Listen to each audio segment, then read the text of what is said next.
In today's video, I'm going to show you how to change your email on TurboTax. Updating your email is important if you switch to a new address or simply want to keep your account information current for security and communication purposes. Start by opening your web browser and going to the official TurboTax website from Intuit. When the homepage loads, look for the Sign In button in the top right corner and log in using your account credentials. After signing in, you'll be taken to your TurboTax dashboard. From there, look for the Intuit Account option. This section contains your personal account settings, including your contact details and login information.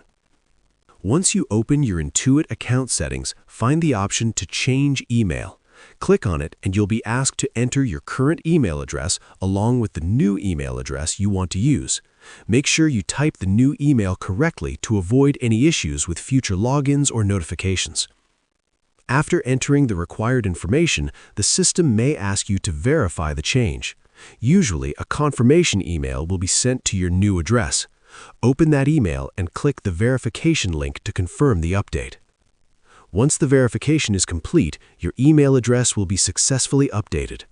Keeping your contact information up to date helps ensure you receive important notifications, security alerts, and tax-related updates from TurboTax. If you run into any problems during the process, the support team at Intuit can also help guide you through the steps.